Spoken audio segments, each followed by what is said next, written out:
tunaonelea tufanye kozi ya awali ya ukocha ambayo ni grassroots ambayo inasimamiwa na TFF lakini iko chini ya FIFA. Kwa nini tuliamua kufanya hiyo kozi? Tuliona kwamba ili tuweze kukuza mpira wetu katika wilaya yetu, kwanza tunatakiwa tuanze kuinua watoto wetu ambao tuko nao katika mashule, lakini pia ambao wako mtaani pia. Lakini pia nyingine ni kuongezea ujuzi walimu ambao wanadili na michezo katika shule zetu, ambao walikuwa wanasimamia michezo lakini mtu hana taaluma ya kusimamia michezo. Unakuta anasimamia michezo, alikuwa anaweza tu kucheza, alikuwa anacheza mpira lakini hana cheti cha usimamizi wa michezo. Kwa hiyo tukaona tutafute fursa hii ya kuweza kupata hii kozi. Lakini tunamshukuru pia mwenyekiti wa chama cha soka cha wilaya hii, ndugu yangu Atanas Tharwat, naye pia aliposikia hiki kitu kinataka kufanyika, naye akasema hapana, haiwezekani. Sio walimu peke yake ambao sisi tuliwachukua walimu wa shule za msingi na sekondari, lakini kuna watu wako mtaani na wenyewe pia wanahitaji kupata hii kozi. Tukasema sisi hatubagui, waje watu ambao wanaweza kusoma hii kozi waje washiriki hii kozi. Lakini pia tuwashukuru wale wafadhili wetu ambao wametusaidia kuweza kufanikisha kozi hii. Tuna kampuni moja iko Dar es Salaam inaitwa NRM, ndio wametusaidia kwa kiwango kikubwa sana kufanikisha kwa uendeshaji wa kozi hii, kwa sababu sisi peke yetu tusingeweza.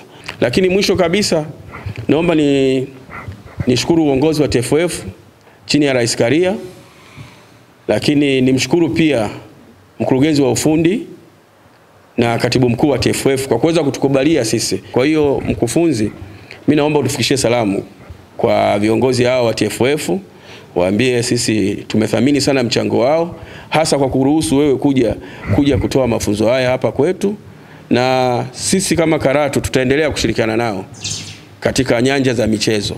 Na wasisite, popote kunapokuwa na chochote kuhusu michezo, sisi tuko tayari kushirikiana nao, na mafunzo yoyote ambayo yanatolewa na TFF kuhusu michezo sisi tuko tayari kushiriki. Lakini pia kozi hii siwe ndio mwisho, tunaomba waturuhusu katika kozi zingine ngazi ambazo zinafuata, kwa sababu tumezungumza na wanafunzi wangu, baada ya hii kozi wanahitaji kufanya kozi hatua ya pili inayofuata.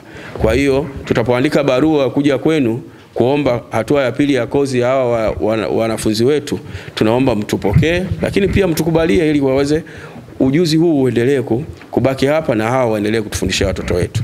Baada ya kusema hayo, naomba mimi nitamke kwamba kozi hii ya grassroots katika halmashauri yetu ya wilaya ya Karatu kwa mwaka huu 2025 nimeifungua rasmi. Niwatakie mafunzo mema na Mwenyezi Mungu awabariki katika mafunzo haya. Niwapongeze sana washiriki kwa kuitikia wito wa mkurugenzi. Jipigieni makofi.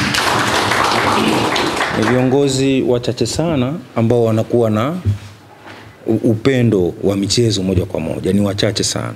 Wengine mpaka wasukumwe na wakubwa wao, lakini direct anavifanya hivi. Naomba tumsapoti, na baada ya kozi hii akiwaambia kuna kozi ya pili inafuata, nataka kuifanya katika namna gani, msimuangushe, msome kozi.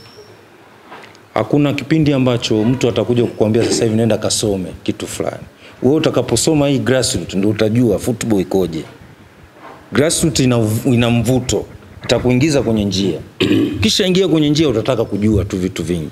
Kwa sababu ndani yenu humu kuna ambao tayari wameshaanza kazi ya kufundisha mpira, lakini bahati mbaya au nzuri hujawahi kupata mafunzo. Sasa kuwa mtulivu, kuwa makini, tufanye mafunzo.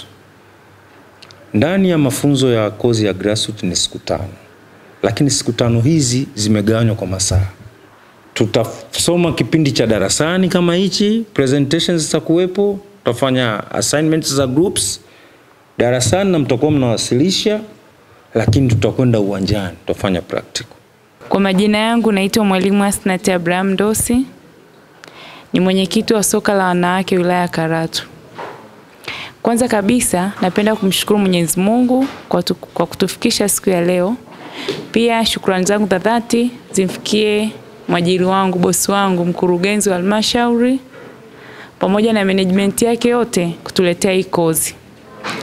Mimi kama mshiriki wa hii kozi nimefurahi na nina imani kwamba nitayatumia mafunzo haya vizuri kuwapush wanafunzi wangu kama nilivyoeleza, mimi ni mwalimu, kuwapusha wanafunzi wangu katika uelewa wa soka katika teknolojia hii. Vile vile natoa wito kwa washiriki wengine, mafunzo ambayo watayapata wakayatumie vizuri kwa wahusika wao ambao wataenda kuwatumikia. Kwa majina naitwa Kalisti Kipalaza Kalisti, ni mmoja wa washiriki wa kozi ya Grassroot. Kipekee mafunzo haya tumeyapokea kwa mikono miwili kwa sababu yanaenda kutujengea uwezo wa kufundisha vijana kuanzia wakiwa wadogo, na tunaamini katika kutengeneza vijana kwenye umri mdogo, kwenye kutafuta vipaji kunapelekea kutengeneza mazingira mazuri ya kupata wachezaji wazuri kwa uko mbeleni, kwa sababu tunawalea watoto wao watakuwa wanapata misingi mizuri ya malezi ya mpira yani kuanzia wakiwa watoto wadogo.